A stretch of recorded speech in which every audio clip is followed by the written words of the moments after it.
সুপ্রভাত বন্ধুরা, আশা করি তোমরা ভালো আছো। আমিও ভালো আছি। আজকে চলে এসেছি আবার মুনিস কিচেনে আরও দুটি ব্লগ নিয়ে। আজকে দুটি রান্না করছি। একটি হচ্ছে পোস্ত বাটা অ্যান্ড ভাপা, আরেকটা করছি ডিম মহারানি। দেখো, আশা করি ভালোই লাগবে, দেখতে থাকো। শুরু করে দিলাম পোস্ত বাটা আবার ভাপা। পোস্ত বেটে ভাপা করব, সেই জন্য পোস্ত নিয়ে নিলাম মিক্সি জারে।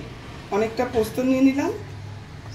পোস্তটাকে এবারে প্রথমে শুকনো খোলায় ভাজবো।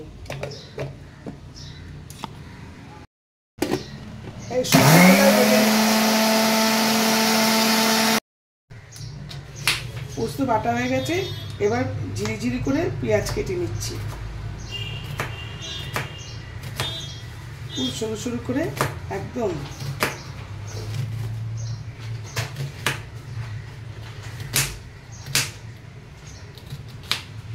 এরকমভাবে ঝিরি ঝিরি করে একটা গোটা বড় পেঁয়াজ কেটে নিচ্ছি। এবার লঙ্কাগুলো কুচি করে, 3টে লঙ্কা কুচি করে নিচ্ছি। যে যেরকম খাবে সেরকম লঙ্কা দেবে। আমরা লঙ্কা একটু বেশি খাই, তাই লঙ্কা দেবে। আর গোটা লঙ্কা তো দেবেই, অবশ্য মাস্ট। ওটা এখন না, ওটা দেবে লাস্টে, যখন খাবার দেবে তখন। এবার এই টিফিন কৌটোর মধ্যে এই পোস্তটা দেব।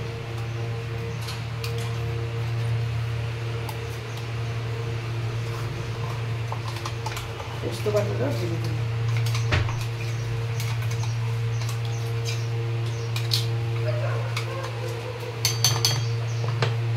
এর মধ্যে পেঁয়াজগুলো দিয়ে দিলাম, কাঁচা লঙ্কা দিয়ে দিলাম,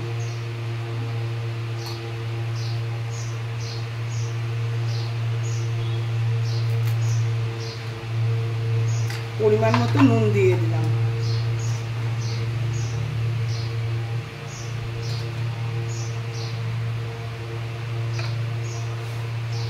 সর্ষের তেল দিয়ে দিলাম,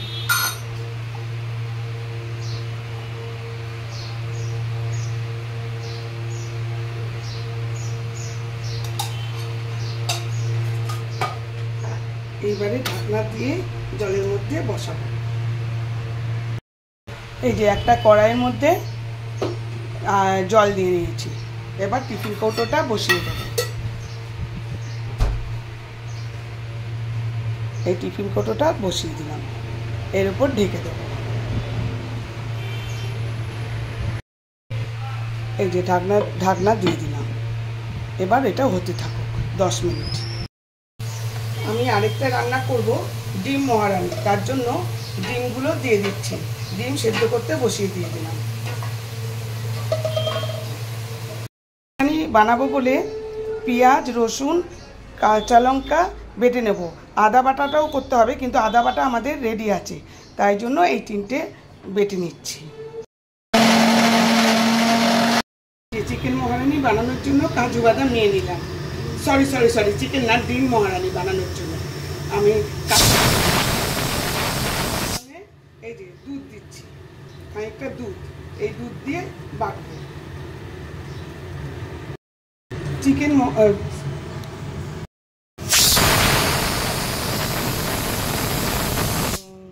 আমি কাজু বাদাম অনেকগুলো নিয়ে নিলাম। এই 15টার মতো কাজু বাদাম নিয়েছি, আর নিয়েছি দুধ। এবার এটাকে পেস্ট করব। পোস্ত ভাপা আমার হয়ে গেছে। এবার খুলে দেখব। গরম আছে, একটু বাইরে এনে দেখতে হবে।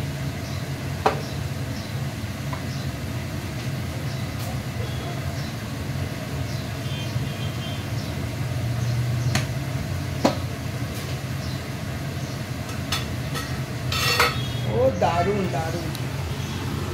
এই যে দারুণ হয়েছে। এই যে ধনে মৌরি আর জিরে আমি ভেজে নিয়েছি। কিসে ভেজেছি বলুন তো? এটা আমি মাইক্রোওভেনে ভেজেছি। মাইক্রোওভেনে ঢুকিয়ে দিয়েছি, 2 মিনিট দিয়েছি, সুন্দর ভাজা হয়ে গেছে। এখন আর ইয়েতে গ্যাসে ভাজার দরকার নেই। যদি তোমাদের থাকে মাইক্রোওভেনে ভাজবে। এবার ডিমটা ভাজবো। ডিমের গায়ে সুন্দর করে কেটে দিয়েছি একটু মশলাটা ঢোকার জন্য। একটু নুন দিয়ে দিলাম তেলের মধ্যে। এবারে এই যে ডিমের গায়ে সুন্দর করে দাগ দিয়ে দিয়েছি যাতে এগুলো মানে মশলা ঢুকে, ঠিক মতো মশলা ঢুকে। এবার আমি ডিমগুলো ভেজে নেব।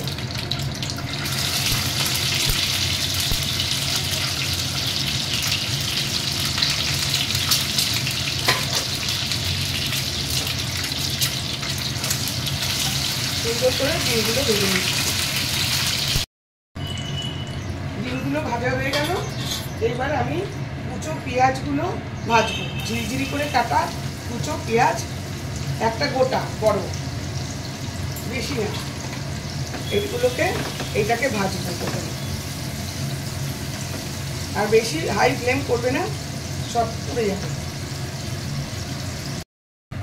পেঁয়াজটা ভাজা হয়ে গেছে। এবার আদা পেস্টটা দিলাম।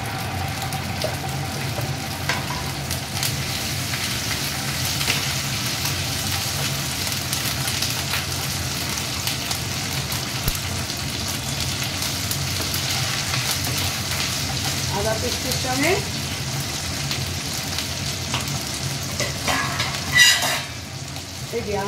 এই যে রসুন লঙ্কা এইসব পেস্টটা দিলাম। রসুন লঙ্কা পেঁয়াজ বাটাটা দিলাম। এবার সব একসঙ্গে ভালো করে মিক্সিং করবে। এই যে মশলা দিয়ে তেল বেরিয়ে গেছে। এইবার আমি এর মধ্যে একটু লঙ্কার গুঁড়ো দেব, একটু রং হওয়ার জন্য, জাস্ট রং হওয়ার জন্য। হলুদ তো চলবে না, জাস্ট রং হওয়ার জন্য, সুন্দর একটা রং আসবে। একটু লঙ্কার গুঁড়ো দিলাম। লঙ্কার গুঁড়োটা মিক্সিং করব। আর নুনটা একটু পরে দেব।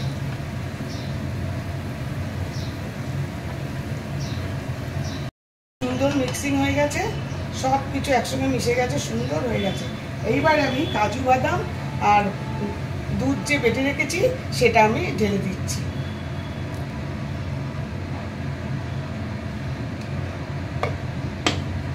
এটা সুন্দর করে পুরো মশলাটার সঙ্গে ভালো করে মেশাতে হবে। আর যেহেতু কাজু বাদাম আছে, হিটটা কিন্তু লোতেই রাখতে হবে, নাহলে কড়াইয়ে লেগে যাবে। এবার আমি পরিমাণ মতো নুন দিয়ে দেবো।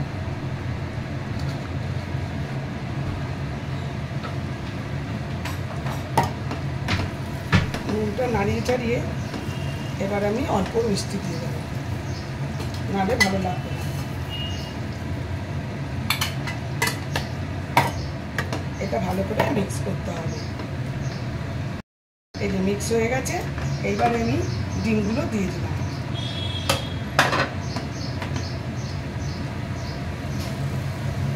খুব সুন্দর এখনই রংটা এসছে।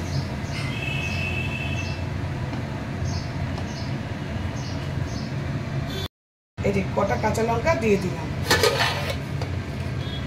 এইবারে এটার মধ্যে একটুখানি দুধ দিয়ে দিতে হবে গ্রেভি হওয়ার জন্য। দুধ দিয়ে দিলাম। এটা ফুটবে, ভালো করে মিক্সিং করবো, ফুটবে। এরপরে মশলাটা দেব। কি সুন্দর রং এসছে, একদম এখনই রং এসে গেছে। ওই বেটে রাখা মশলাটা দিয়ে দিলাম।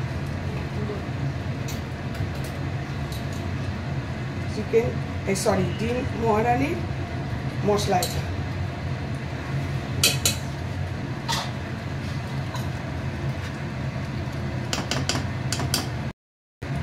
এবার আমি সিমে দিয়ে দিলাম, 10 মিনিট থাকবে স্ট্যান্ডার্ড টাইম। এবার ঢাকা দিয়ে একদম সিমে রেখে দিলাম। এবার হয়ে যাবে। এবার আমি গরম মশলা ওপর থেকে ছড়িয়ে দেব। ওপর থেকে এই শাহি গরম মশলাটা ছড়িয়ে দিলাম।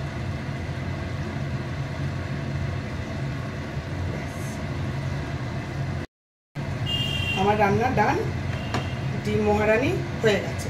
আর পোস্তটা তো হয়েই গেছে, পোস্ত ভাপা। আমার দুটো রান্নাই ডান। দেখো মহারানীর মতোই দেখতে লাগছে, ডিম মহারানী মানে মহারানীই হয়ে গেছে একদম। এখনো কিন্তু হয়নি, এখনো একটুখানি বাকি আছে। এর ওপরে এটা রেখে দিই।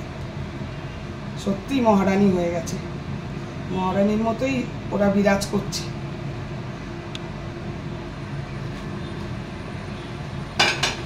এবারে এর ওপরে একটু চিলি ফ্লেক্স, বললাম না হয়নি এখনো, এই চিলি ফ্লেক্স এর ওপরে ছড়িয়ে দাও। তোমাদের ইচ্ছে হলে দেবে, না ইচ্ছে হলে দেবে না, কিন্তু দিলে দেখতেও ভালো লাগছে, খেতেও ভালো লাগবে। অ্যান্ড ভাপা আমার রেডি। এদিকে খুব সুন্দর হয়েছে দেখতে, মনে হচ্ছে, জানি না, খেয়ে তো ভালো লাগবে অবশ্যই আমার মনে হয়।